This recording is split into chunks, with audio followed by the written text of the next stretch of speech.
All right, guys, this is Miss Katz again, and this is the second half of the Unit 3 study guide for my advanced class. Let's get right to it. If the formula for the area of a triangle is 1/2 BH, find the area of a triangle with a base, that's the B, of 15 and a height, which is H, of 16. We may not have done a ton of these problems in class, but this shouldn't hinder you at all because this is just a substitution issue. We did a ton of evaluating expressions, and that's all this is. It's a special expression, but it's an expression nonetheless. So the area is going to equal 1/2. Instead of the B, I'm going to put in a 15. And instead of an H, I'm going to put in the height, which is 16. Now, the commutative property allows us to multiply in any order we want. And since I want to take half of something, it's a whole lot easier to take half of an even number. So I'm going to do that first. Half of 16 is 8, and we're still going to multiply that by 15. I'm going to take this over here. And it turns out that the area will equal 120. Now, in this case, it probably should have some sort of units, but since it doesn't, we're going to list units squared because area is always written in square units. All right? It says evaluate 4 cubed. 4 cubed means 4 to the third power, which means 4 times 4 times 4. Well, 4 times 4 is 16, and 16 times 4 is 64. So 4 cubed equals 64. Question number 12 says the expression 20 plus 30 hundredths M can be used to find the total price for renting a car, where M represents the number of miles driven. We're going to determine the cost if M equals 130 miles in the rental car. So let's take a look at what that looks like. The expression is 120 plus 0.30 M. And we know that in this case, this driver is going to go 130 miles. So wherever M is, I'm going to replace that with 130. So order of operations says we do the multiplication first. So 130 times 0.30. You can do it in either order, but this gives us a few less lines of multiplication. This first row is nothing. We put a 0 placeholder to start the second row, then another 0, a 9, and a 3.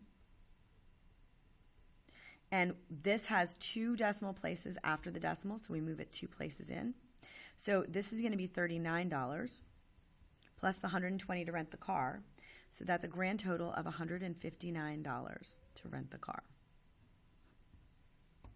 All right, factor to write the expression. So when we factor, we're actually looking for the mama bird. She's already fed her babies, and now she needs to fly back out of the nest. So we're going to look for what the common factor is between 30 and 5. And since the distributive property multiplies to put the mama bird in to feed the babies, when we take her out, we're going to actually use division. So I know that 5 goes into both of these expressions. 5 goes into 30 6 times, and don't forget that there's still an x there. And 5 goes into 5 once. Notice that if you were to multiply it back out, you were going to feed those babies, we would get 30x plus 5, which is exactly what we started with. Okay. Question number 14 says to translate the expression into an algebraic expression. Okay. So we've got the words, we want to make it into symbols. 9 more than the quotient of 7 cubed and 6. So this will start with, we can't take 9 more than something until we have it. And quotient means we go in order in division. So this is 7 cubed and 6. And then we need 9 more than that. This is a drill for first responders. We need assistance. I apologize for the interruption. 1107 front office. Thank you. Okay. This was the drill. Question number 15 says, Melissa and 4 of her friends rent a movie for $5, and they buy N medium drinks for $3 each. If they split these costs evenly, we need to write an expression that can be used to find the amount each girl should pay. All right, so Melissa and 4 of her friends, so that's 5 people have taken part in this food.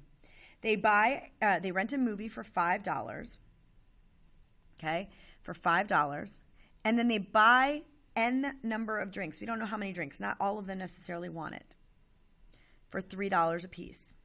If they split these costs evenly, okay, among the 5 of them, Write an expression that can be used to find the amount each girl should pay. So let's go over where I got that from. So first they paid for the movie. Then they bought some number of drinks, and each drink was $3 a piece. Okay?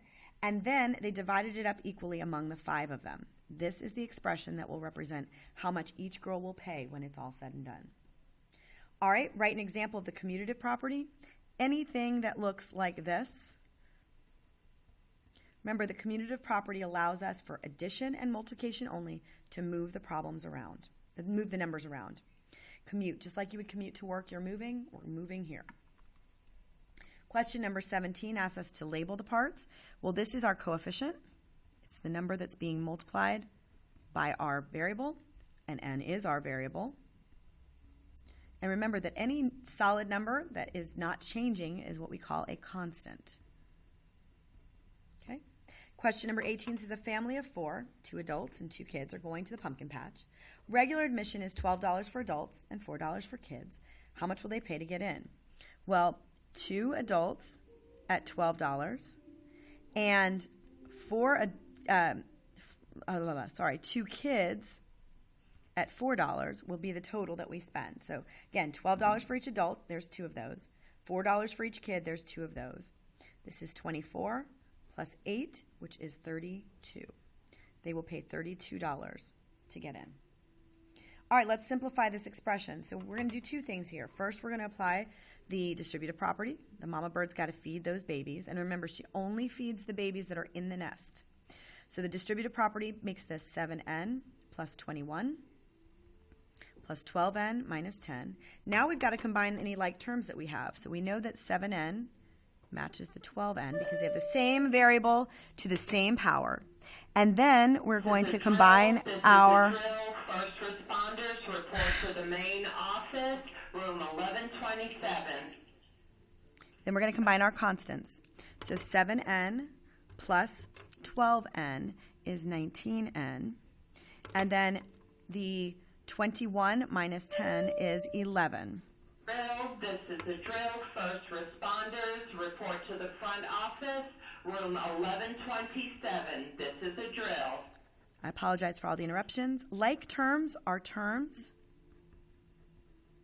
that have the same variable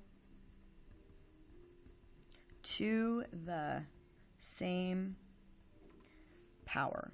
And you could also say exponent. Like terms are the terms that have the same variable to the same power or exponent. All right, guys, I hope this helps, and I hope you guys use this to study for your test. Good luck.